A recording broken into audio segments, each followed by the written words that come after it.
A prisão de 3 golpistas que agiam em São Paulo. Quadrilha fingia representar empresa chinesa para obter empréstimos bancários fraudulentos e investir em caminhões. Jovens bem vestidos se passam por moradores, invadem condomínios e furtam apartamentos. Número de ações judiciais contra planos de saúde já é o mais alto entre os processos nos tribunais de São Paulo. A justiça brasileira libera a importação direta do canabidiol, um derivado da maconha usado para tratar epilepsia. O flagrante de um ataque contra um policial em Jerusalém. Sobe para 95 o número de americanos com overdose de maconha sintética. Inundações matam mais de 300 pessoas na Índia. Cientistas do mundo inteiro tentam entender o que se passa na Índia. Relatório do Pentágono afirma que pilotos chineses estão sendo treinados para atacar os Estados Unidos. Tite começa a renovar a seleção brasileira.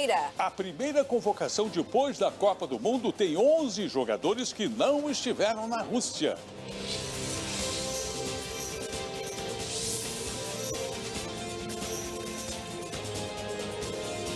Está no ar o SBT Brasil, com Carlos Nascimento e Raquel Sherazade. Boa noite. Boa noite. A polícia está procurando jovens que se passam por moradores para invadir e furtar apartamentos em um bairro de classe alta de São Paulo. Câmeras de segurança registraram a facilidade do bando em entrar nos condomínios. A polícia de São Paulo prendeu no interior do Paraná o chefe de uma quadrilha de estelionatários. Ele usou o nome de uma empresa chinesa regularizada para conseguir um empréstimo bancário no valor de 20 milhões de reais. Com esse dinheiro, o criminoso investia na compra de caminhões. Ele chegou a alugar os veículos para a maior empresa de celulose do país. Foi enterrado hoje no Rio de Janeiro o corpo da corretora de imóveis executada na frente do filho. O ex-marido da vítima é suspeito de ser o mandante. Novas imagens divulgadas pela polícia revelam mais detalhes sobre o crime. E vamos a outras notícias pelo Brasil. Já chega a 95 o número de casos de overdose registrados perto de uma universidade dos Estados Unidos. A polícia suspeita que a maconha sintética tenha sido distribuída gratuitamente. O Superior Tribunal de Justiça permitiu pela primeira vez a importação direta de canabidiol, que é um derivado da maconha, para tratamento de epilepsia. A decisão pode beneficiar outros pacientes que precisam dessa substância. O número de ações judiciais contra planos de saúde aumentou tanto que já ocupa a primeira posição no ranking de processos judiciais julgados no Tribunal de Justiça de São Paulo.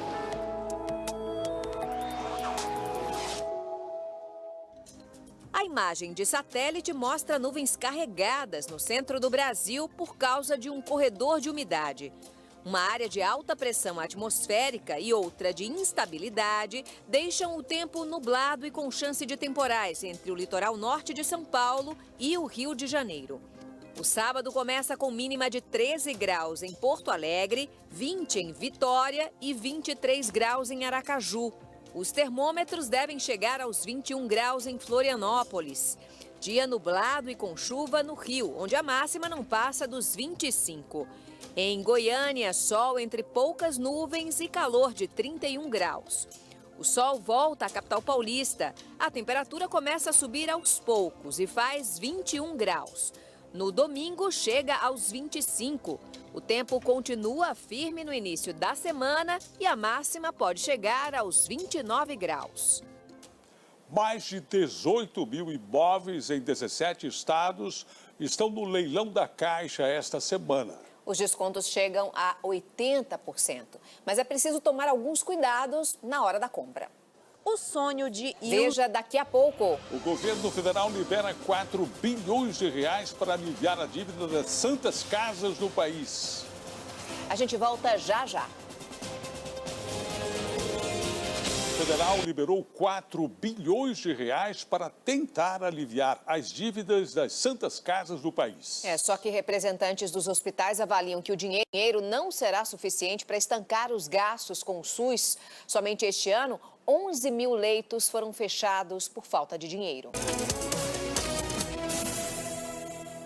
No Rio de Janeiro, candidatos ao governo do estado fizeram caminhadas para apresentar propostas aos eleitores.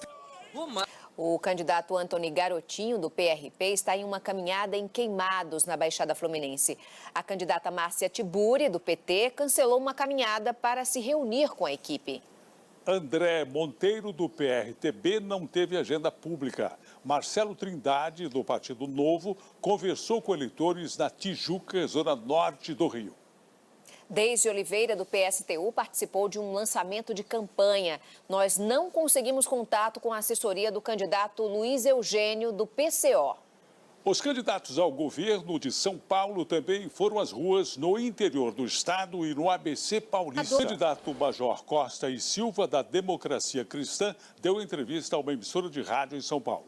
Edson Dorta, do PCO, Marcelo Cândido, do PDT, professor Cláudio Fernando, do PMN, professora Lisete, do PSOL e Rodrigo Tavares, do PRTB, não tiveram agenda de campanha, assim como Rogério Schecker, do Novo, e Toninho Ferreira, do PSTU.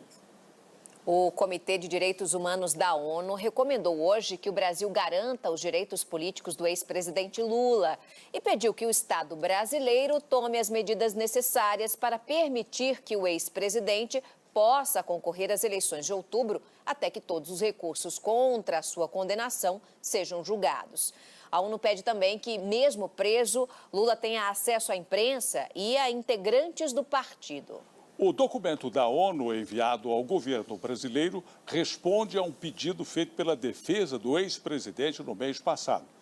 O Ministério das Relações Exteriores do Brasil afirma que as conclusões do comitê têm caráter de recomendação e não possuem efeito jurídico. O Palácio do Planalto não vai se manifestar. E veja em instantes, varejo começa a dar sinais de recuperação e novas lojas abrem as portas. Tite faz a primeira convocação depois da Copa do Mundo e anuncia novidades na seleção. A gente volta já já.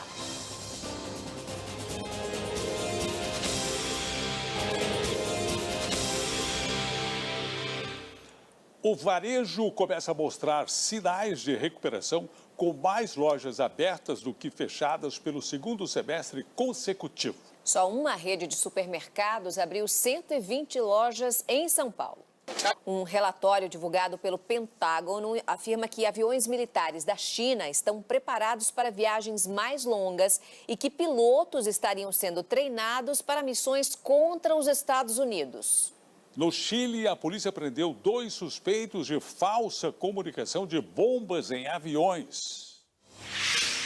Ao todo, 9 voos precisaram mudar as rotas no Peru, Chile e Argentina. Não foram encontrados explosivos nas aeronaves. Câmeras de segurança flagraram o momento em que um homem avançou com uma faca contra um policial israelense em Jerusalém. Uma criança um pouco à frente ficou assustada. O agressor foi morto pela polícia. O São Paulo foi eliminado da Copa Sul-Americana. O Fluminense e o Botafogo seguem na competição. Na Copa do Brasil, o Palmeiras é um dos semifinalistas. O técnico Tite fez hoje a primeira convocação da seleção brasileira depois da Copa do Mundo. 11 dos 24 jogadores da lista não estiveram na Rússia. 5 foram chamados pela primeira vez, incluindo o artilheiro do Brasileirão. Uma boa noite. Boa noite, Brasil. Tchau.